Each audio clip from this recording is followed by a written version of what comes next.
Ay, no, hermano, qué predicación tan hermosa, qué predicación tan hermosa. El pastor me hizo llorar, qué bendición fue para mí, cómo fui ministrado, Qué cuántas bueno, me cosas alegra muchísimo. hermosas dijo. ¿Y de qué fue el mensaje? Pues, ¿qué versículo utilizó?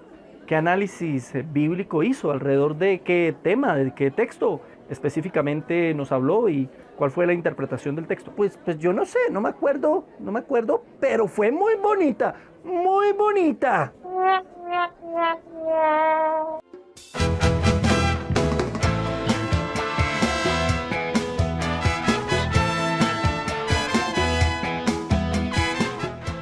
Amigos de Biblia Libre, ¿cómo están? Mi nombre es Edgar Escobar. Bienvenidos a un nuevo episodio. Hoy nuestro tema es cómo identificar a una mala predicación. A alguien que parece que predica bien la palabra de Dios, que parece estar predicando algo muy bonito, pero que a la hora de la verdad su predicación no tiene absolutamente ningún contenido bíblico. En estos tiempos en donde estamos escuchando tantos predicadores por el Facebook, por YouTube, por todos los medios de comunicación, más que en las congregaciones, porque ahora necesitan publicar los mensajes, escuchamos todo tipo de mensajes. Y la cuestión es cómo discernir qué mensajes son dignos de ser escuchados y cuáles no. Cómo discernir quiénes de ellos realmente son siervos del Señor y están predicando la palabra de Dios correctamente y quiénes definitivamente no lo hacen. No es tan fácil como parece, y sobre todo si usted no lee atentamente la escritura, pues va a ser cada vez más difícil. Lo primero que tenemos que saber es que una cosa es hablar bonito y otra cosa es predicar correctamente la palabra de Dios. Hay personas que hablan muy lindo y utilizan la palabra de Dios como pretexto para sus charlas, pero lo que ellos están diciendo, el contenido de lo que ellos están pronunciando, no tiene absolutamente nada que ver con la Biblia. Aquí hay que tener algo muy en cuenta. No es suficiente una buena hermenéutica, que es la técnica o método de interpretación de textos, ni tampoco una correcta exégesis, que es la técnica para extraer lo que el texto en sí enseña. No es suficiente una buena hermenéutica y una buena exégesis. ¿Una exenéutica y una hermégenis? No, una exégesis y una hermenéutica. También es muy importante una buena homilética. ¿Homi qué? Lética, chanfle. La homilética es el arte y la ciencia del predicar para comunicar correctamente el mensaje de la palabra de Dios. Eso no es pararse ahí al frente y hablar así nomás lo primero que se le viene a la mente, como hace unos años nos decían, eso párese ahí al frente, abre tu boca y yo la saciaré. Usted comienza a hablar y todo lo que va a hablar es palabra de Dios. No. Pero seamos honestos, la gente está acostumbrada a sermones baratos, donde le dicen que hay un campeón en ti, donde le dan una teología barata y una práctica barata, donde no les cuestionan, sino que salen sintiéndose bonitos, sintiendo chévere, donde les gusta que les muevan las emociones, pero no la conciencia y los lleven al arrepentimiento. A muchos hoy en día les gustan los mensajes que los lleven a ser millonarios, a encontrar el campeón que hay en ti. Por eso les gustan títulos como 4 claves para hacerse millonario o 5 pasos para conseguir novia. Cosas así les gusta, pero no temas como por ejemplo el perdón, el arrepentimiento o cómo humillarse delante de la presencia del Señor. No, esos temas no. Más bien cómo vivir en victoria. Esos temas sí. No busque una predicación que lo entretenga, que sea entretenida, que lo haga reír o que le haga sentirse bien y cómodo con usted mismo. Busque una predicación que le incomode, que lo haga humillarse y arrepentirse delante de la presencia del Señor. Esa es una buena predicación. Y por eso aquí van 5 claves para reconocer cuál es una enseñanza correcta conforme a la palabra de Dios. Estoy hablando en este caso de la forma en la que se transmite más que de la manera en la que se examina la escritura. Número 1, testimonios, más testimonios. Voy a contarles un testimonio, amados hermanos. Cuando yo era niño, vivía en una casa muy pobre, muy pobre. Amén, amén. Y cerrábamos la puerta con un tronco y jugaba encima de una piedra. Y ya cuando llegué a la adolescencia, tuve la oportunidad de estar con mis compañeros y me enseñaron cosas que no debía aprender. Y me dijeron cosas que no debía escuchar. Y parecía una mujer hermosa, tierna y respetuosa, pero yo no sabía que era una mala persona y con un corazón de piedra. Pero este es apenas el comienzo de mi testimonio. Luego de eso comencé a estudiar en la universidad y ahí Los testimonios son geniales para ejemplificar verdades bíblicas y se tienen que utilizar testimonios para poder explicar mejor la palabra de Dios. Pero el centro de un mensaje no puede ser solo testimonios y testimonios. A mí me pasó y a mis papás les pasó, y es que cuando yo era niño, y es que a mí me sucedió. Un mensaje así es un pésimo mensaje. El centro de la predicación debe radicar en la Biblia, en la Escritura, en explicar lo que la Escritura dice, no en contar lo que a mí me pasó y cómo yo cambié. Además, eso es algo egocentrista, que centra el discurso en el predicador, y el predicador no debe ser el centro del discurso. El centro de todo discurso cristiano es Cristo. Número 2. Chiste tras chiste tras chiste. ¿Sabían ustedes que Adán y Eva tenían apellido? El apellido de ellos era Pérez, porque el Señor les dijo: si comen el fruto prohibido, Pérez serán. Y así es. La otra vez venía en el avión y la señorita que atiende ahí, la sobrecargo, me dijo: pastor, ¿usted quiere un whisky? ¿Le sirve un whisky o le sirve un tequila? Y yo le dije: bueno, ¿a qué altura estamos? Discúlpeme. Ella me contestó: más o menos a unos 1800 o 1900 pies. Y yo le dije: no, tráigame un tecito, es que estamos muy cerca del jefe. No, pero eso no es nada. Llegué yo a Argentina, estaba en Argentina, y me dijeron: pastor, ¿qué se le ofrece? ¿Quiere tomar algo? Y yo dije: bueno, sí, un tintico, por favor. En Colombia el tintico es café. Y estaban rebuscando por todo lado, iban a un lado y el otro, y me extrañó. Y de repente se acercó la hermanita y me dijo: pastor, no tenemos tinto, solo tenemos blanco.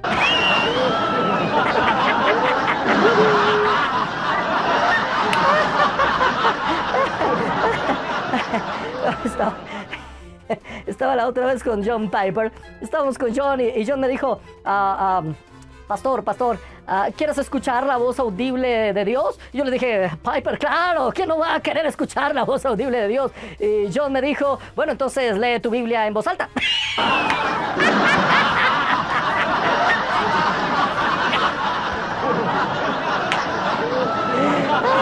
Hoy en día tenemos más stand-up comedy que predicadores de la palabra de Dios.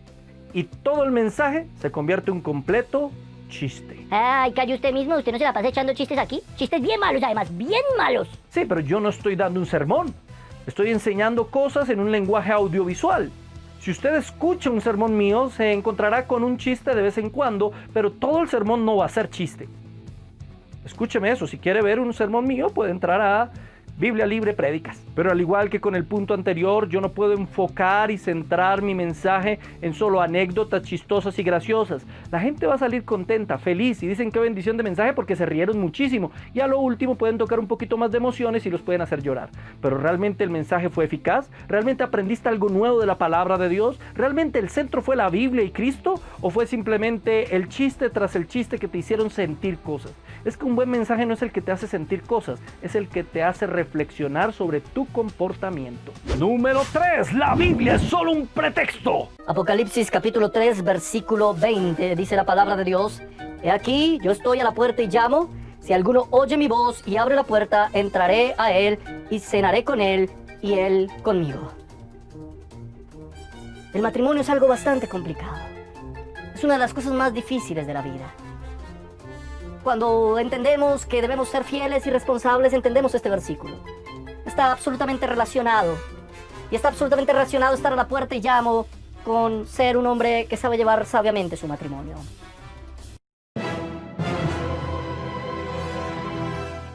¿Se ha dado cuenta que hay predicadores que toman un versículo bíblico y no vuelven a hablar de él? ¿O lo analizan por encima aunque el versículo no tenga absolutamente nada que ver con el tema que realmente ellos están trabajando? Eso es un pésimo mensaje. Si yo voy a tomar la palabra de Dios para predicarla, tengo que explicar lo que el texto dice. No tengo que agregar opiniones personales ni salirme en otros temas que nada tienen que ver. Si voy a hablar sobre el matrimonio, tomo los textos directamente relacionados con ello y no textos como pretextos para justificar mis puntos de vista particulares. Esto generalmente lo hacen muchos predicadores precisamente para eso, usando la Biblia como un pretexto de forma lateral, no van al centro, al meollo del asunto y lo único que les importa es dar su punto de vista sobre ciertas circunstancias y cogen uno que otro versículo como un pretexto para decir estoy predicando, pero a la final no estuvo predicando, a la final no explicó nada del texto, a la final lo único que hizo fue dar a conocer su punto de vista particular sobre algún tema. Eso es un terrible error. A nadie le interesan nuestros puntos de vista subjetivos. Lo que tenemos que dar a conocer es lo que la Biblia enseña. Nuestros puntos de vista subjetivos se tienen que someter a la palabra de Dios. Y cuando estamos en un púlpito, debemos limitarnos a lo que la Escritura enseña, que es lo único que realmente la gente necesita escuchar. 4. Un mensaje sin Cristo. Hola mis queridos hermanos, hoy vamos a enseñar sobre cómo ser un hombre de éxito, cómo alcanzar todas tus metas, cómo ser un campeón, cómo cumplir con tus sueños en 5 pasos muy sencillos. Número 1, confía en ti mismo. Número 2, ten una actitud positiva. Número 3, habla asertivamente. Número 4, respeta las opiniones de los demás. Y número 5, nunca te rindas en tus sueños. Todo esto es lo que hoy vamos a predicar, así que toma apuntes porque lo que vamos a decir le cambiará su vida para siempre. Hay muchas personas que dicen predicar la palabra de Dios, pero que no nos están hablando de Jesucristo, no nos están hablando de Él desde el Antiguo Testamento, en el Nuevo Testamento, en tipos, figuras y formas. No, saltan completamente a Cristo y se centran en el humanismo. Son mensajes humanistas, donde hablan de cosas y necesidades de las personas, pero no de la relación de Dios con las personas, no de la voluntad de Dios. La Biblia no es un libro humanista. La Biblia es un libro teocentrista. Dios es el centro y Cristo el protagonista. Recuerden que en Mateo capítulo 16, verso 15 al 17, Jesús pregunta, ¿quién dice la gente que soy yo? Y es cuando Pedro contesta, tú eres el Cristo, el Hijo del Dios viviente. ¿Qué era lo importante en la predicación del Señor? Que hablaran de Él. ¿Quién dice la gente que soy yo? La predicación de Cristo iba enfocada en Él y su obra, y la obra de Dios por medio de Él. No podemos permitir que los púlpitos hoy en día se conviertan en púlpitos humanistas para hablar de las necesidades de los hombres. Es cierto que en ocasiones predicamos sobre las necesidades de los seres humanos, pero siempre enfocados en cómo Jesucristo sacia la necesidad, el hambre y sed de justicia, y cómo, aunque no se satisfagan para nada las necesidades humanas, aún así seguimos predicando a Cristo y su gloria, porque Él es el protagonista, nosotros no. Un mensaje que le hable a usted muchas cosas bonitas de la vida, del mundo, técnicas, tácticas, todo eso, pero no le habla de la persona de Jesús y usted no puede conocer más a la persona de Cristo, es un muy mal mensaje. Y de hecho creo que la mayoría de los mensajes hoy en día son así. Se habla de la economía, se habla del matrimonio, se habla de las necesidades humanas, de las sanidades, todo centrado en el hombre. ¿Y dónde quedó el conocer al autor del libro y al protagonista del libro? Y número 5, los mensajes alegóricos. Vamos a abrir la Biblia en Joel capítulo 1 versículo 2, donde dice, mi siervo Moisés ha muerto, ahora pues levántate y pasa este Jordán, tú y todo este pueblo, a la tierra que yo les doy a los hijos de Israel.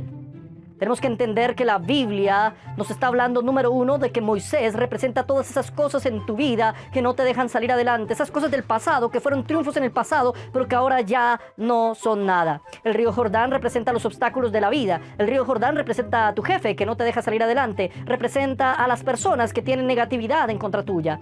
Josué representa a esas personas que te impulsan y que tienen el sueño y que van contigo a alcanzar nuevos horizontes y nuevas metas. Obviamente Dios representa aquella voz interior que te dice lo que tienes que hacer. El pueblo de Israel representa a aquellas personas que te apoyan. El territorio de Israel representa a aquella empresa que tú te propones. Todo representa todo y no representa nada a la vez. Entonces, la predicación alegórica es aquella donde se maneja el texto bíblico con la convicción de que todo el texto seguramente tiene un significado espiritual diferente al sentido literal y que no es mencionado en el texto. Objetos, lugares, cosas, personas, acciones descritas en textos narrativos cobran un significado especial, no declarado directamente en el texto ni confirmado en otro lugar de la Biblia. Esa es la predicación donde todo necesariamente representa algo. Faraón representa al Estado. Moisés representa al pueblo que se quiere liberar de un control autoritario del Estado. El que lo entendió, lo entendió. Aquí quiero ser muy claro. Hay que diferenciar entre una predicación alegórica y una interpretación alegórica de un texto y una alegoría bíblica. La Biblia está llena de alegorías. De hecho, todas las parábolas no son otra cosa que alegorías. Pero eso no quiere decir que nosotros nos podamos acercar al texto de manera alegórica. Porque si lo hiciésemos así, entonces básicamente cualquier cosa podría interpretar cualquier texto. Esto no es un debate nuevo, es un debate muy antiguo. Desde los primeros cristianos ya discutían este tipo de cosas. Uno de los que más discutió sobre esto fue precisamente Filón de Alejandría. Por ejemplo, Filón de Alejandría identificaba los 4 ríos de Génesis capítulo 2, versículo 10 al 14 como 4 virtudes: la templanza, la prudencia, el valor y la justicia. Pero, ¿esos 4 ríos quieren decir eso? ¿Cómo vamos a alegorizar, a inventar lo que queramos alrededor de eso? No estoy de acuerdo. Pablo interpretó la palabra como una alegoría. En Gálatas capítulo 4, verso 24 dice: lo cual es una alegoría, pues estas mujeres son los pactos. El uno proviene del monte Sinaí, el cual da hijos para la esclavitud. Este es Agar. Sí, ahí aparece la palabra alegoría. Pero realmente lo que está haciendo Pablo es interpretando el tipo y sombra. Agar y Sara son tipo y sombra del antiguo y nuevo pacto. Es tipo y sombra. ¿Cómo interpreta uno el tipo y sombra? Pues con la propia palabra de Dios, que da la base suficiente como para decir qué es tipo y sombra. Pero no todo es tipo y sombra. Y hoy en día estamos llenos de pastores, predicadores alegóricos, que sin tener un fundamento fuerte y firme de la palabra de Dios, se inventan que todo simboliza cualquier cosa. Y así pueden justificar cosas realmente absurdas, a su capricho, simplemente a capricho del predicador. ¿Qué es entonces? ¿Cómo encontramos? ¿Cómo debe ser una predicación correcta de la palabra de Dios? Estoy convencido que la forma correcta de predicar la palabra de Dios es expositivamente. ¿Y qué es una exposición o una predicación expositiva? Es cuando el predicador enseña literalmente lo que el texto quiere decir. No le agrega nada de su cuenta ni de su parte, sino simplemente está explicando lo que la palabra misma está diciendo. W. Robinson dice: la predicación expositiva es la comunicación de un concepto bíblico derivado de y transmitido por medio de un estudio histórico, gramatical y literario de cierto pasaje en su contexto, que el Espíritu Santo aplica primero a la personalidad y a la experiencia del predicador, y luego a través de este a sus oyentes. Tengamos cuidado con todo lo que escuchamos por internet. Muchos parecen ser buenos predicadores y de sana doctrina. Te hablan tan bonito que te convencen, pero hay que examinarlo todo cuidadosamente como la Biblia nos enseña. Muchas gracias por habernos acompañado. Dios los bendiga, Dios los guarde y nos vemos la próxima semana en más Biblia Libre.